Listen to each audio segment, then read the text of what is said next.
मैंने कहा कलमा नहीं पढ़ा तो क्या हुआ, निकाह तो पढ़ा था।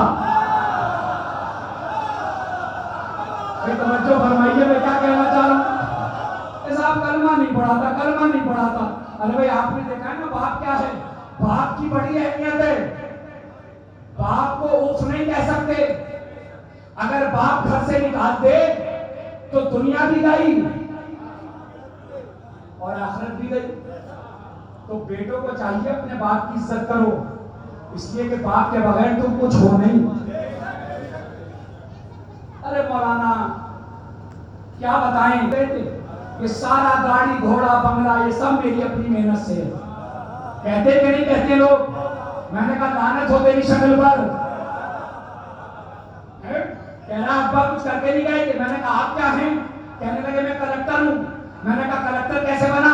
कहा स्कूल में पढ़ के बना। मैंने कहा हाई स्कूल किया था? कहाँ किया था? मैंने कहा फार्म भरा था? बोले हाँ भरा था। मैंने कहा उसमें उसने क्या पूछा, नाम क्या है? फला, बाप का नाम। भाई जरा तवज्जो फरमाइए। कहने लगे साहब आधार कार्ड दिखाओ। का आधार कार्ड तो है नहीं, का बनवा के लाओ। आधार कार्ड बनवाने पहुंचे, का तुम्हारा नाम फला, बाप का नाम का वो पता नहीं, का तो आधार कार्ड नहीं बनेगा। नहीं जान रहे आप मैं क्या कहना चाह रहा हूं? जब तक बाप का नाम नहीं होगा तब तक आधार कार्ड नहीं बनेगा। तो जब बाप के बगैर तुम आधार कार्ड नहीं बनवा सकते तो जन्नत में घर कहां बनवाओगे? सलवात पढ़ते मोहम्मद और आले मोहम्मद पर।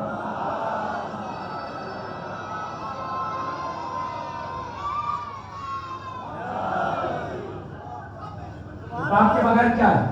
तुम्हारी हैसियत है बाप के बगैर? बाप के बगैर तुम हो क्या? अरे जिस औरत की वजह से तुम अपने अब्बा से लड़ रहे हो, नहीं पहुंची बात आप तक? मैं क्या कहना चाह रहा हूं, मेरे साथ आइए। जिस औरत की वजह से तुम अपने अब्बा से लड़ रहे हो वो औरत भी अब्बा ही की वजह से मिली है। लेके चले गए और जब रिश्ता लेके गए वो तो उन्होंने मिलवाया कि भाई हम अपने बेटे के रिश्ते के लिए आए हैं। और भाई ठीक है, बेहतरीन फॉर्च्यूनर खड़ी है, लड़के की 10 लाख रुपए तनख्वाह है, 2000 गज में मकान है, बेहतरीन मामला है, उसका सब कुछ है। उसने कहा कि हम आपकी बेटी से रिश्ता करने के लिए आए हैं। लड़की वालों ने कहा ठीक है पूछ के बताएंगे। अब वो लड़की वालों ने उस मोहल्ले में कॉल करी जहाँ से बताया था। उन्होंने कहा जी इनके पास सब कुछ है मगर बाप नहीं है। नहीं पहुंचे आप पे क्या कहना चाह रहा हूं? इनके पास सब कुछ है मगर, तो अगर लड़की वाला शरीफ है, अगर लड़की वाला शरीफ है तो कभी अपनी बेटी देगा नहीं किसी ऐसे को जिसके बाप ना हो। ये तो वो कंडीशन है जब बाप नहीं है। लेकिन लड़की वाले ने पता किया कि बाप कैसा है, का बाप बेनमाजी है, बाप बेदीन है, बाप गालियां देता है, बाप शराब पीता है, बाप नमाज नहीं पढ़ता, बाप रोजा नहीं रखता, बाप हज नहीं करता, तो कोई शरीफ अपनी बेटी देगा नहीं। क्यों? इसलिए कि जिस लड़के से ब्याह रहा है उसका बाप बेदीन है। नहीं पहुंचे आप? मैं क्या कहना चाह रहा हूं? अरे भाई बाप चूंकि बेदीन है तो उससे आप अपनी बेटी नहीं देंगे, तो इतनी अकल तो आपके पास है। जिस लड़के का बाप बेदीन हो जब आप उसे अपनी बेटी नहीं देते तो अल्लाह के रसूल ने अपनी बेटी किसी ऐसे को क्यों दी जिसने कलमा नहीं पढ़ा था?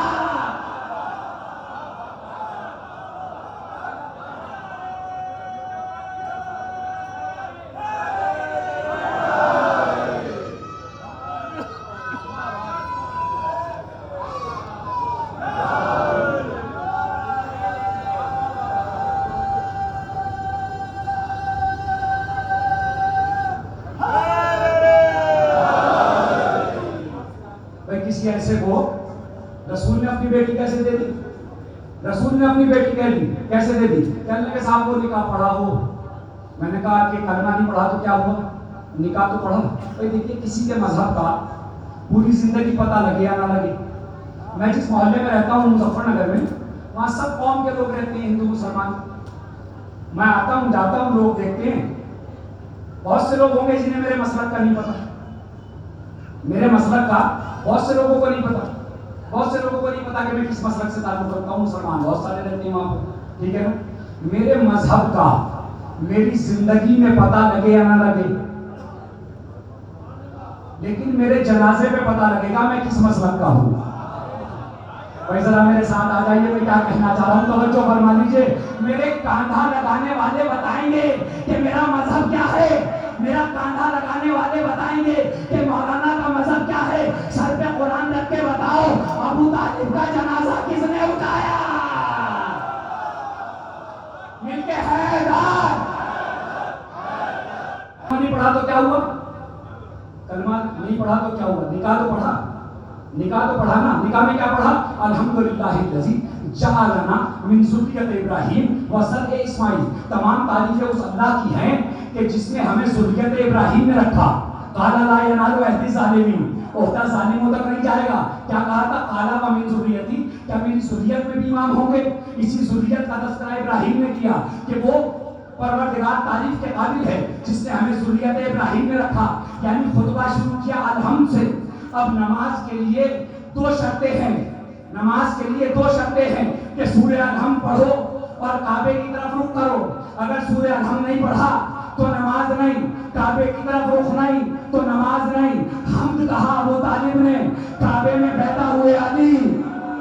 हम्द कहा अबू तालिब ने, काबे में पैदा हुए अली। यानी अल्लाह बताना चाहता है जब भी नमाज पढ़ी जाए तो बाप भी याद रहे, बेटा भी याद रहे।